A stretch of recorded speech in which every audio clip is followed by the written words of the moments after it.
Hi, thanks for watching BibleMountain.com. In this video, we're going to read from Exodus 17 and talk about the question, is the Lord among us or not? There's a verse in the New Testament in 1 Corinthians that tells us very clearly that we should not test the Lord. What we're going to see in Exodus 17 is an example of testing, an illustration of what it looks like to test God. And so that would be a lesson then of what we should not do. And one of the ways that people test God is to ask the question, is the Lord among us or not? So let's take a look at this. So let's start reading in Exodus 17, verse 1. Then all the congregation of the sons of Israel journeyed by stages from the wilderness of Sin according to the command of Yahweh, and they camped at Rephidim, and there was no water for the Israelites to drink. Now notice it says they camped at Rephidim. We don't really know where Rephidim was. It was probably in the Sinai Peninsula somewhere in that yellow circle. Remember, at this particular point of the story, the Israelites are between Egypt and the Promised Land. At the beginning of Exodus, they were slaves in Egypt, but they were released from slavery, and then they had to do some traveling in the wilderness, in the desert, before they got to the Promised Land. All right, let's resume reading there at verse 2. Therefore the Israelites quarreled with Moses and said, "Give us water that we may drink." Moses said to them, "Why do you quarrel with me? Why do you test Yahweh?" Now notice the word test. It's clear here that Moses believed that the Israelites were testing Yahweh. And notice that Moses asked them two questions. He said, "Why do you quarrel with me?" In other words, that was the direct thing that was happening. The Israelites were going to Moses and said, "Hey, give us water." And Moses was like, "Well, why are you quarreling with me like that?" But then Moses went on to ask, "Why do you test Yahweh?" Because Moses understood what was really happening was that the Israelites, by their complaining and quarreling, were actually testing Yahweh. Let's resume reading there at verse 3. But the Israelites thirsted there for water, and they grumbled against Moses and said, "Why now have you brought us up from Egypt to kill us and our children and our livestock with thirst?" So Moses cried out to Yahweh, saying, "What shall I do to this people? A little more and they will stone me." Then Yahweh said to Moses, "Pass before the people and take with you some of the elders of Israel, and take in your hand your staff with which you struck the Nile, and go." Now notice that phrase, "with which you struck the Nile." Moses went to God and asked for help, and Moses was a little bit desperate at this point.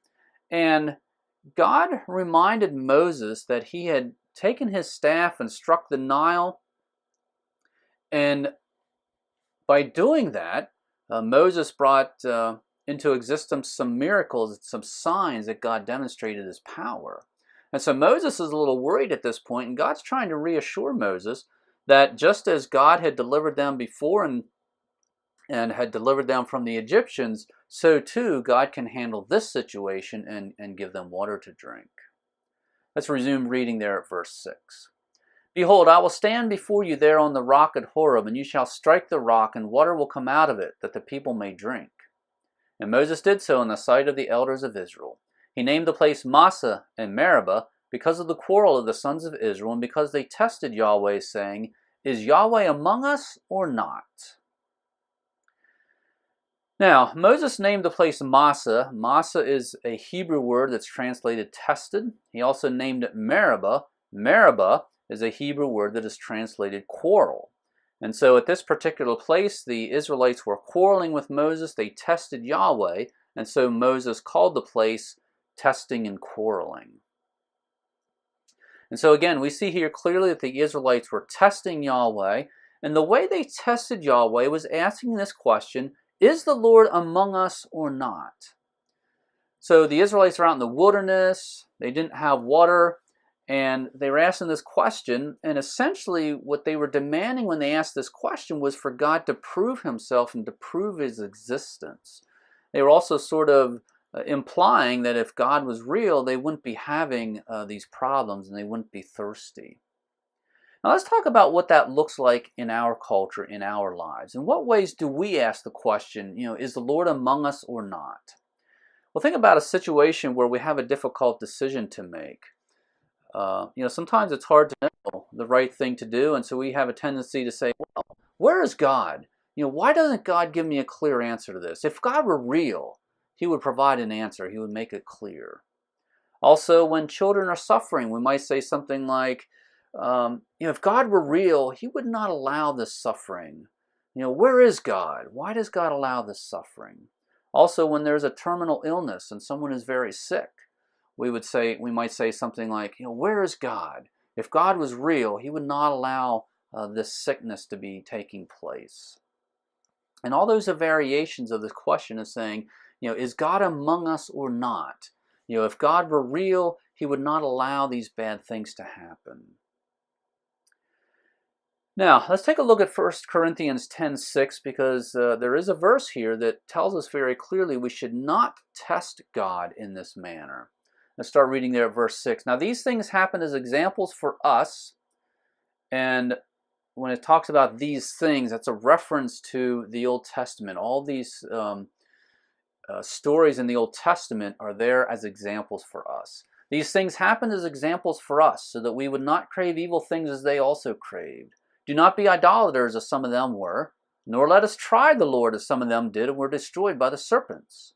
Now these things happened to them as an example, and they were written for our instruction, upon whom the ends of the ages have come.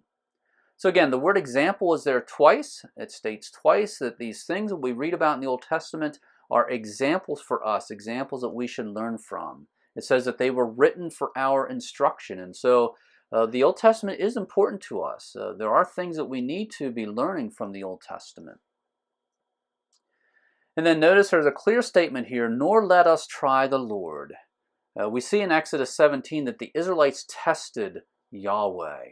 And they tested Him by asking, is God among us or not?